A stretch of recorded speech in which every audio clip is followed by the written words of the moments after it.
Hello পোলাপাইন, আশা করি সবাই ভালো আছো এবং সুস্থ আছো। Welcome to GTA. আজকে আমরা দেখো আজকে আমরা মিডিয়াম ক্যাটাগরি কোশ্চেন শুরু করব। আমরা ইজি ইজি মিডিয়াম এই দুটা করে ফেলছি, এই দুটা খতম। আজকে আমরা করব মিডিয়াম এবং ক্লাস নিতে কীরকম জানি একটু অসংকোচ অসংকোচ লাগতেছে। কেন? কারণ আমার পিছে অনেক মেহমান। হ্যাঁ, শুভ, আনোয়ার, এই যে লিমন, ওরা সব আমার দিকে কেমন জানি তাকায় আছে। হ্যাঁ, তো কীরকম যেন একটু অসংকোচ অসংকোচ বোধ করতেছি আমি। তাইলে আসো, অসংকোচ বোধ করা যাবে না। এখানে তোমাদের এটা সলভ করতে হবে। দেখো আস্তে আস্তে কিন্তু আমরা কী করতেছি জানো, আস্তে আস্তে কিন্তু আমরা আমাদের ডিফিকাল্টি লেভেল কিন্তু বাড়ায় দিচ্ছি। এবং দেখবা এই কোশ্চেনটা কিন্তু মোটামুটি ইজি বা ইজি মিডিয়াম থেকে কিন্তু কঠিন আছে। এই জন্য কিন্তু এটা মিডিয়াম ক্যাটাগরিতে আসছে। তোমরা করলেই বুঝো যে না ভাইয়া, আগের কোশ্চেন থেকে এই কোশ্চেনগুলো একটু কঠিন আমাদের লাগতেছে। তবে অত বেশি কঠিন না, একেবারে সহজ। দেখো এখানে কি কি বলছে। এখানে বলছে A vector, B vector, C vector, তিনটা ভেক্টর দিয়ে দিছে এক, এবং একটা কোশ্চেন দিয়ে দিছে। এখানে বলছে দৃশ্যকল্প 2। তাহলে আমি তোমাদের লিখে দিই, এখানে মনে হয় একটা ব্যাপার স্যাপার হয়েছে। হ্যাঁ, এটা হচ্ছে তোমাদের দৃশ্যকল্প 2, এটা হচ্ছে তোমাদের দৃশ্যকল্প 1। বুঝতে পারছো? এটা তোমাদের হয়তো প্রিন্টিং মিস্টেক, যে টাইপ করছে সে মনে লিখতে ভুলে গেছে। তো আমি এরপর বলে দেবো টাইপারকে যে এটা যদি লিখে দেয়। হ্যাঁ, তাহলে দেখো টাইপিং আমিই করছি, আমি মিস করে ফেলছি। দেখো এখানে তোমার এ বি সি তিনটাই দেওয়া আছে। দৃশ্যকল্প 2 হতে এ ক্রস বি ভেক্টরটি, দৃশ্যকল্প 2 হতে এ ক্রস বি ভেক্টরটি, হ্যাঁ, এ ক্রস বি ভেক্টরটি এ প্লাস বি এর উপর লম্বভাবে অবস্থিত। এই দুটো তোমাকে প্রমাণ করতে বলছে। এ ক্রস বি ভেক্টরটা এ প্লাস বি এর উপর লম্ব। হ্যাঁ, তাহলে এ ক্রস বি ভেক্টর এ প্লাস বি এর উপর লম্ব, এটা আমরা প্রমাণ করবো কীভাবে বলো তো? এটা প্রমাণ করা কিন্তু খুবই সহজ। দেখো আগে আমরা এ ক্রস বি এই ভেক্টরটা বের করি। ধরি এ ক্রস বি সমান সমান সি। এ ক্রস বি সমান সমান কত বলো? এ ক্রস বি সমান সমান সি।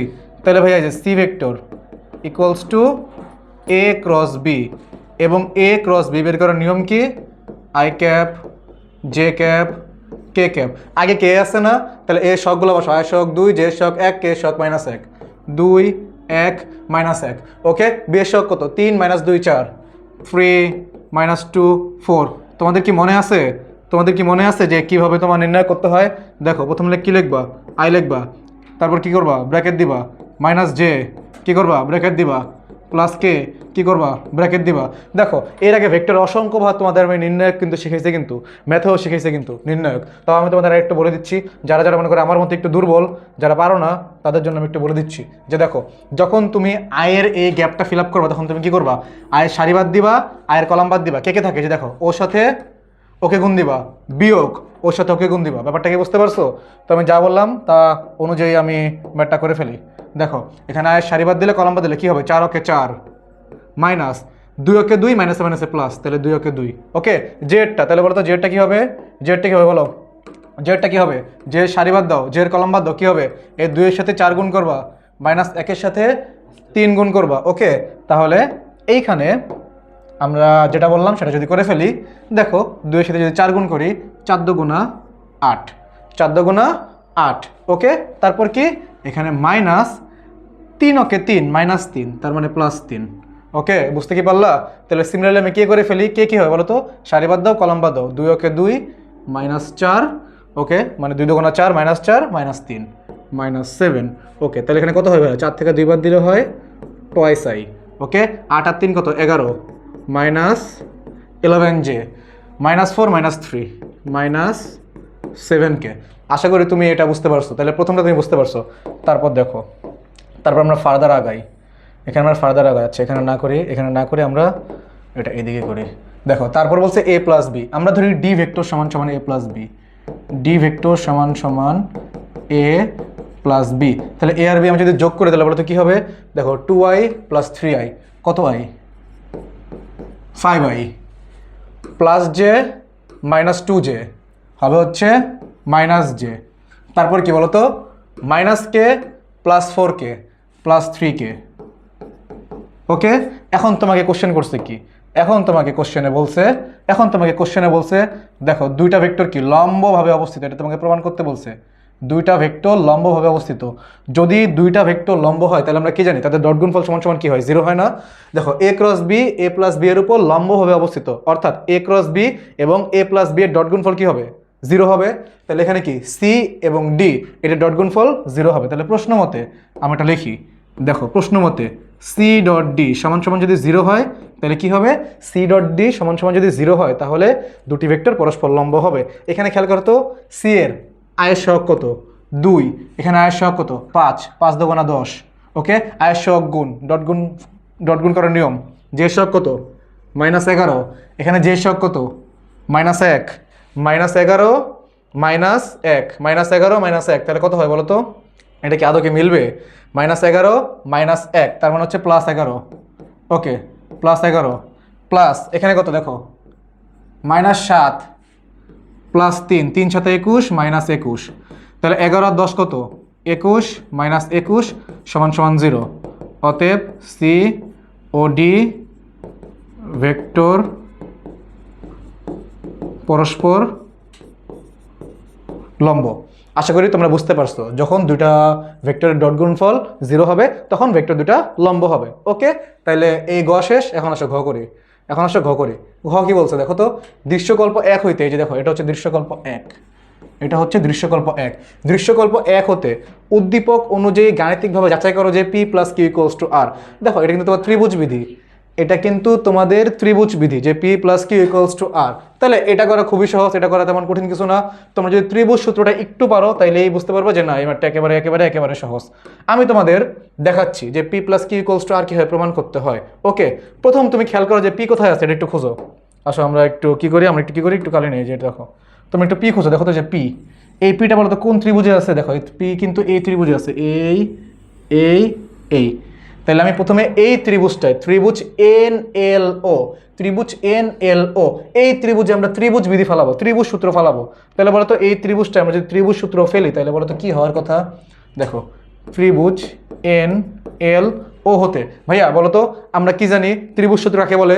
দেখো দুটি ভেক্টরের একই ক্রমের যোগফল, হ্যাঁ এখানে একই ক্রম কই আছে, একই ক্রম আছে এখানে, দেখো আছে একই ক্রম এখানে আছে, দেখো এইখানে এই দুজন কিন্তু একই ক্রমে গেছে। একই ক্রম মানে কি বলতো, একই দিকে গেছে, দেখছো এই দিকে তো একই দিকে যায় না, দেখো একটু ভুল বলছি, এই দেখো এইখানে কোনটা, এইটা আর এইটা, এরা হচ্ছে একই ক্রমে গেছে। ON আর NL একই ক্রমে গেছে, বুঝতে কি পারলা?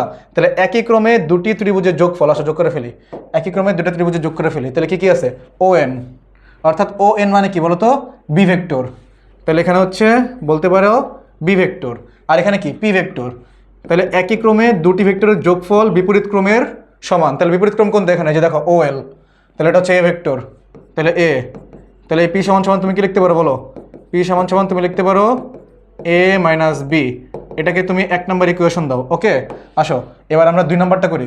দেখো তুমি তো পি তো বের করলে, আসো কিউ খুঁজো, কিউ কোন জায়গায় আছে, দেখো কিউ কোথায় আছে, এটা একটু দেখি কিউ আছে কোথায়, দেখো কিউ আছে এই ত্রিভুজটায়, ওকে এই ত্রিভুজ, তাহলে এটা কি ত্রিভুজ MOL, ত্রিভুজ MOL। আসো তো এই ত্রিভুজটা দেখি, ত্রিভুজ MOL, এই ত্রিভুজে বলো তো একই ক্রমে কে কে আছে, দেখো আমি যদি আরেকবার যদি দেখাই যে একই ক্রমে কে আছে, দেখো একই ক্রমে আছে এই দুইটা, ওকে, অর্থাৎ A + Q এরা আছে একই ক্রমে। তাহলে এখানে A + Q, বলো তো বিপরীত ক্রমে কি আছে, এখানে বিপরীত ক্রমে কিন্তু C আছে, ওকে। তাহলে A + Q = C, তাহলে এখানে বলো তো Q = কি হবে, Q হবে C - A, এটাকে তুমি 2 নম্বর সমীকরণ ধরো। আসো তারপর আমরা 3 নম্বরে যাই।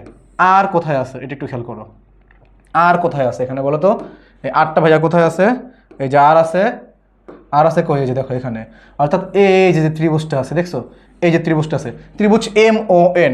তাহলে আসলে তো ত্রিভুজ MON দেখে তো কি হচ্ছে, ত্রিভুজ MON, দেখো ত্রিভুজ MON তোমরা কি বলতে পারবা যে কোনটা কি ক্রমে গেছে, দেখো তোমরা কিন্তু বলতে পারবা, তোমরা অলরেডি কিন্তু ধরে ফেলছো যে ত্রিভুজ MON এ এই B আর R একই ক্রমে আছে আর C আছে বিপরীত ক্রমে। তাহলে আসো আমরা আমাদের ত্রিভুজ বিধি অনুযায়ী এটা আমরা করে ফেলি।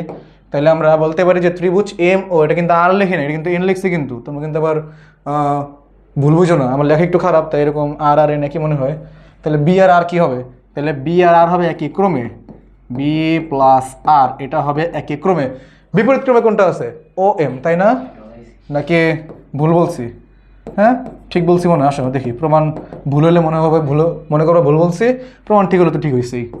তাহলে C - B, এটা তোমার কি, এটা হচ্ছে তোমাদের 3 নম্বর সমীকরণ, এটা হচ্ছে তোমাদের 3 নম্বর সমীকরণ। এখন আসো আমাদের লেফট হ্যান্ড সাইড কি বলছে, দেখো P + Q, left hand side সমান সমান কি বলছে, লেফট হ্যান্ড সাইড সমান সমান বলছে P + Q। তাহলে আসো তো আমরা left hand side P plus Q equals to কি বলো তো? এখানে পি এর মান কত? পি এর মান হচ্ছে ভেক্টর এ মাইনাস ভেক্টর বি। কিউ এর মান কত? প্লাস সি মাইনাস এ। দেখো মাইনাস এ প্লাস এ কাটা, তাহলে আমি এটা যদি সাজায় যদি লিখি এটা হবে সি মাইনাস বি। এবং দেখছো এই সি মাইনাস বি কী হয়? এই সি মাইনাস বি কিন্তু হয় আর এর সমান, তাহলে এটা সমান সমান আর সমান সমান রাইট হ্যান্ড সাইড। দেখছো কত সহজ? এই ম্যাথগুলো যখন আসবে তখন তুমি কি করবা? দেখবা পি, এই যে পি, এই দেখো আমি তোমাকে দেখাই যে এগুলো যখন আসবে তখন কিভাবে সলভ করবা। দেখবা পি কোন ত্রিভুজে আছে, ওই ত্রিভুজে ত্রিভুজ সূত্র অ্যাপ্লাই করবা। দেখবা কিউ কোথায় আছে, কিউ যে ত্রিভুজে আছে সেই ত্রিভুজে ত্রিভুজ সূত্র অ্যাপ্লাই করবা। দেখবা আর কোথায় আছে, আর যে ত্রিভুজে আসে ত্রিভুজ সূত্র অ্যাপ্লাই করবা। তারপর কি লেফট হ্যান্ড সাইড নিবা, লেফট হ্যান্ড সাইড সমান সমান একটু মডিফাই টডিফাই হ্যান করবা, করে দেখবা আর সমান সমান এসে পড়ে। এখন যদি মনে করো আর না আসতো, সি মাইনাস বি না আসতো, তোমার ভুল হয়েছে, আবার রিচেক মারবা, আবার রিচেক মেরে কি করবা? এখানে ঠিক করবা, ঠিক করে দেখবা আর আসতেই হবে, এটা আসতে বাধ্য, কারণ পরীক্ষায় তোমাকে দিছে এইভাবে। বুঝতে কি পারলা? তাহলে এই হচ্ছে তোমাদের পূর্ণাঙ্গ সৃজনশীল। যদি এই সৃজনশীলে কোনো রকম কোনো প্রবলেম হয়ে থাকে আমাকে অবশ্যই জানাবা। আমাদের ইউটিউব চ্যানেলটা যদি সাবস্ক্রাইব না করে থাকো অবশ্যই সাবস্ক্রাইব করবা। ওকে ভাইয়া, আল্লাহ হাফেজ।